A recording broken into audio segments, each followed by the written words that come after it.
ایسا بھی کرتے ہیں کہ مرحوم کے ایصال و ثواب کے لیے اجرت پر ایک آدمی رکھ لیتے ہیں, اس کو پیسہ دیتے ہیں, وہ روزانہ مرحوم کی قبر پر قرآن کی جا کے تلاوت کرے اور اپنے زام کے مطابق اس کو ثواب پہنچتا رہے. سمجھ رہے ہیں؟ واضح رہے ہو کہ پیسہ دے کے ایصال و ثواب کے لیے قرآن پڑھوانا حرام ہے. کیا ہے؟ حرام ہے. بعض لوگ آیت کریمہ کلمہ طیبہ کا ختم بھی ایصال و ثواب پر اجرت دے کے کرواتے ہیں. ان کا ختم بھی پیسہ دے کے کروانا حرام ہے, کرنا حرام ہے. سمجھ رہے؟ تو پیسہ دے کے نہ قرآن خوانی کروانی ہے نہ وظیفے کروانے, یہ سب گناہ بلکہ حرام ہے. اسی لیے ہم لوگ بعض لوگ کہتے ہیں نا 1.25 لاکھ بار پڑھنا ہے, پورے محلے والوں کو جمع کیا, بلڈنگ والوں کو, اڑوس پڑوس والوں کو. کیا ضرورت ہے ہم کسی کو جمع کر کے؟ ہمارا مسئلہ ہے, ہمارا دکھ ہے, ہمارا غم ہے, ہم اللہ سے صدا لگائیں نا. سب کو جمع کر, آپ بھی آؤ پڑھنے کے لیے, آپ بھی آؤ. بیچارہ اس کو نیند آ رہی ہے لیکن پڑوسی کی مروت میں وہ چلا گیا, دل چاہے نہ چاہے پڑوسی کی مروت میں بیٹھ گیا. تو ہمارا من ہے, ہمارا دل ہے, ہمارا مسئلہ ہے, ہم اپنا ختم کروائیں اکیلے بیٹھ کے. اللہ کے سامنے ایک بار بھی آپ آیت کریمہ پڑھو گے نا, دل سے اللہ قبول کریں گے. سمجھ رہے ہیں؟ اور آپ کو اگر 1.25 لاکھ کا ہی ختم کرنا ہے تو اپنا اکیلے بیٹھ کے کریں, کسی کو کروانے کی ملوانے کی ضرورت. ہم کیوں کسی کو تکلیف دیں؟ ہم سے جو بن پڑتا ہے ہم اللہ کے سامنے وہ مانگے, پڑھے, کرے. کسی کو تکلیف دینے کی ضرورت نہیں. کوئی اپنی خوشی سے آ رہا ہے, جیسے پڑوسی دیکھا ہم کو پڑھتے ہوئے, کیا کر رہے ہو؟ تو ہم نے کہا کہ ہم آیت کریمہ پڑھ رہے ہیں, تھوڑا کچھ مسئلہ ہے ہمارا, میں بھی آپ کا ساتھ دوں, چلے گا؟ تو ہم کہا ہاں کوئی بات نہیں, آئیے پڑھیے, بہت اچھی بات ہے. وہ ایک الگ چیز ہے. آپ نے جا کے بلوایا, یہ غلط بات ہے. اماں بیٹھ کے پڑھ رہی ہے, بیٹی نے کہا اماں میں بھی پڑھ لوں, ہاں پڑھ لو بیٹا. سمجھ رہے؟ یا اماں نے ایک بار کہہ دیا بیٹی تم بھی پڑھ لو نا, اور بیٹی کہ اماں ابھی میں بعد میں پڑھتی ہوں نا, تو اماں غصہ کر رہی ہے, کوس رہی ہے کہ ایک بار بھی نہیں پڑھتی ہو, سب مجھے اکیلا پڑھنا پڑ رہا ہے, یہ کرنا پڑ رہا ہے, وہ کرنا پڑ رہا ہے. تو سب غلط بات ہے. ہمارا مسئلہ ہے ہم اللہ سے صدا لگائے, بھلے ایک بار پڑھے گے 10 بار پڑھے, کسی پہ زور زبردستی نہیں, چاہے وہ بیٹا بیٹی کیوں نہ. ہاں بیٹا بیٹی کو فرض نماز نہ پڑھ رہی ہے تو اسے مارے, 10 سال کی ہو گئی ہے کہ نماز نہیں پڑھتی ہے.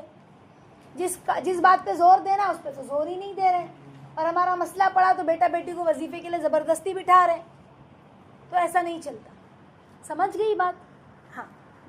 جیسے کہ اگر آپ لوگ, جیسے میت کے گھر میں کلمہ پڑھتی ہے عورتیں بیٹھ کے, جو آنے والی, تو وہ پڑھ سکتا ہے, وہ مسئلہ نہیں ہے وہ پڑھوانے میں. کیونکہ کیسا ہوتا ہے نا, عورتیں آتی ہیں تو بات چیت کرتی, صحیح کہا آپ نے, تو ہم نے ان کے ہاتھ میں تسبیحات پکڑا دی کہ آپ بیٹھے تو جب تک تسبیح پڑھ لیں. سمجھ رہے؟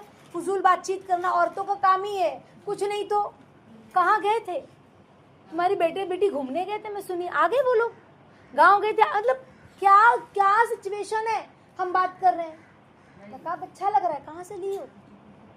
کپڑا اچھا لگ رہا ہے, اچھا کالا کلر کا ہے, کچھ نہیں تو یہی. سمجھ رہے ہیں؟ تو ہمیں کیا ضرورت ہے؟ تو اسی لیے عورتوں کے ہاتھ میں تسبیح دے دی جاتی ہے, یا پھر وہ چنا ہے یا بیج ہے وہ رکھ دیا جاتا ہے, بھائی آؤ اور پڑھتے جاؤ, تو پھر وہ چلے گا, اس کی اجازت ہے. لیکن وہ خاص کر کے بلوائی جاتی ہے نا, وہ بلوانا کا نہیں کرنا ہے. قرآن خوانی کے لیے, آیت کریمہ کے ختم کے لیے, وظیفے کے لیے ہم نے اپنا پڑھنا ہے. کوئی آتا ہے تو ٹھیک ہے, نہیں آتا کوئی بات نہیں, ٹھیک ہے. بہت سارے لوگ ایسا بھی کرتے ہیں کہ قرآن انتقال ہوا ہے تو لوگوں سے پوچھتے ہیں پارا تمہارا پڑا ہوا ہے, پارا تمہارا پڑا ہوا ہے. تو یہ سب کام نہیں کرنا, تمہارا پڑا ہوا ہے, تمہارا پڑا ہوا ہے, اور بیچارے نے جو پڑھا ہے تو ہاں ٹھیک ہے دے دیتی ہوں, 8 پارا تھا, 10 پارا تھا, تو یہ سب کام نہیں کرنا. تمہارا پڑا ہوا ہے تو دے دو, تمہارا ہاں میرا 4 پڑا ہوا ہے لے لو, میرا 8 پڑا ہوا ہے لے لو, یہ سب کام نہیں ہوتا ہے. بھی سمجھ رہے ہیں؟ جو پڑھنا ہے وہ اسی وقت پڑھ کے پکشوا دو, ٹھیک ہے, اور نہیں تو پھر رہنے دو. بعض لوگ ایسا بولتے ہیں میرا اتنا پڑھا ہوا ہے اس کے آگے سے پڑھنا شروع کر دو, میرا اتنا پڑھا ہوا ہے اس کے آگے سے پڑھنا شروع کر دو. تو اگر اس پڑھنے والے نے اس نیت سے پڑھا تھا کہ میں قرآن پڑھ رہی ہوں, کسی کا انتقال ہو جائے گا تو میں اس کو پہنچوا دوں گی, تو پھر ٹھیک ہے. لیکن اس نیت سے نہیں پڑھا تھا تو یہ سب نہیں دینا کہ میرا پڑھا ہوا ہے تم لے لو, نہ میرا پڑھا ہوا ہے تم لے لو. سمجھ گئی بات؟ میں نے بھی آپ لوگوں کو بتایا نا کہ ہدیہ لے کے قرآن خوانی نہیں کروا سکتے, ہے نا. اسی طرح سے مسجد میں بھی اکثر لوگ ہدیہ لے کے قرآن خوانی. پتہ ہے آپ لوگوں کو مسجد کی بچے اتنے چلبلے ہوتے ہیں کہ وہ لوگ, ہم لوگوں کو لگتا ہے لیکن ہے نا, وہ لوگ ہے نا ایک آدھ پیج ایسا پلٹ کر پڑھتے ہیں. سمجھ رہے ہیں؟ تو تو ہم لوگ مسجد کے بچوں کو بلا رہے ہیں, ان کو دعوت کروا رہے ہیں, بولے وہ لوگ بولے ہم لوگ پیسہ نہیں لیتے لیکن کھانا کھلوا کے بھیج رہے. یہ سب کام نہیں کرنا, مسجد کے بچوں کو بلا کے قرآن خوانی کروانے کا کام, سمجھ رہے, غلط بات ہے یہ سب. ابھی ہم نے پڑھا نہیں, ہم کو یہ سب کام نہیں کرنا. پھر ان کو ہدیہ دیتے, وہ کہتے ہیں کہ نہیں ہم پیسہ نہیں لیتے, لیکن پھر بھی ہم دیتے نہیں لے لو, نہیں لے لو. ہمارے دل میں تو یہی نیت ہے نا کہ وہ آئے تو ہم کو دینا ہے.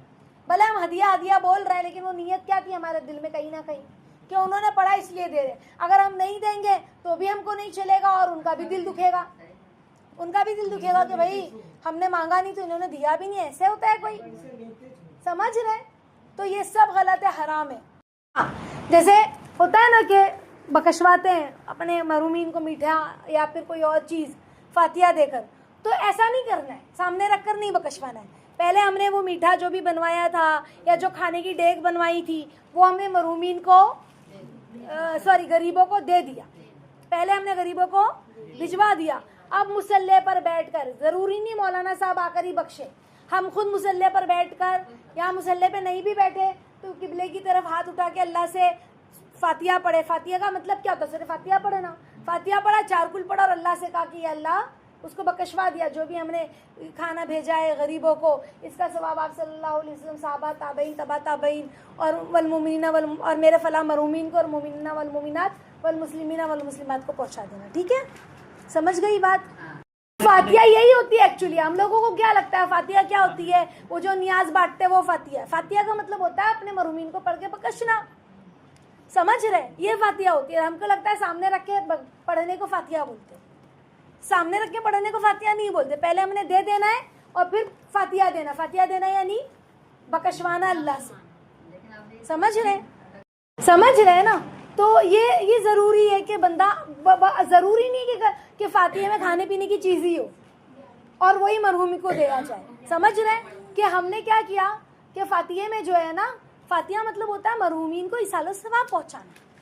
فاتحہ مطلب مرحومین کو, تو ہم نے کچھ بھی پڑھ لیا, چار کل پڑھ کر فاتحہ یا یاسین پڑھ کر ہم نے فاتحہ دے دیا کہ بھئی اللہ جو بھی پڑھا اس کا ثواب پہنچائے. ضروری نہیں کھانے پہ ہی فاتحہ ہو, سمجھ رہے, 2 رکعت نماز پڑھ کے ثواب پہنچا دیا نفل, سمجھ رہے. تو یہ ہو گئی فاتحہ. اب ہم نے فاتحہ کا کانسیپٹ ہی الگ کر دیا, ہندوؤں کی طرح سامنے رکھ کر وہ بھوگ اور پھر پتہ نہیں کیا کیا. تو یہ ہندوانہ طریقہ ہے, سمجھ رہے. بیچارے مسلمان کو جو بیچ کے جو چھوٹے موٹے حافظی ہوتے ہیں, اپنے آپ کو مولانا بولتے ہیں, بیچارے امت کو پاگل بناتے اور آتے ہیں اور 101 اور 202 اور 1001 روپیہ کا فاتحہ دلوا کر جاتے. تو یہ سب غلط کام ہے. فاتحہ کا مطلب یہ ہوتا ہے کہ پہلے مرحومین کو دے دو اور ہم بخش دیں, اور بخشنے کے لیے اچھا بعض لوگ کیا کہتے ہیں, میں نے قرآن پڑھی ہوا تو بخش دینا. ابھی بڑے تم نے بخشوں میں. اکثر لوگ مجھے کہتے ہیں کہ آپا میں نے قرآن پڑھی میرا بخش دینا نا, بہن میں نے قرآن پڑھی بخش دینا نا. تو میرے بخشنے سے کچھ الگ جائے گا, تمہارے بخشنے سے کچھ, پڑھا تم نے ہے, ہدیہ تم نے کیا ہے, تو ثواب بھی تم ہی پہنچاؤ نا. میرے پہنچانے سے کچھ ہوگا کہ تمہارے پہنچانے سے؟ تو جو ہم نے پڑھا وہی. اب بولے آپا آپ بخش دینا نا, میں نے 4 قرآن پڑھا بخش دینا نا, 2 قرآن پڑھا ذرا بخش دینا. بخشنا کیا ہے؟ بس ہم نے درود شریف پڑھا, 4 کل پڑھا اہتمام سے, اور اللہ سے کہا کہ اللہ جو بھی پڑھا ہے اس کا ثواب آپ صلی اللہ علیہ وسلم, صحابہ, تابعین, تبا تابعین اور ہماری امی کو یا ابا کو یا دادا کو جن کا بھی انتقال ہوا ہے, جن کے لیے ہم نے پڑھا ہے, ان کو اس کا ثواب پہنچائیے. والمؤمنین والمؤمنات والمسلمین والمسلمات, اللہ جو کچھ پڑھنے میں کوتاہی ہوئی اسے معاف کر دیجیے, ہو گیا بخشش. اور درود شریف پڑھا, آمین یا رب العالمین, بات ختم ہو گئی. اب آپ آؤ آپا اور باجی اور مولانا صاحب کے پاس, آپ بکشوا دو تو مولانا بکشوائیں گے, ہم خود بخشے نا جو ہم نے پڑھا ہے.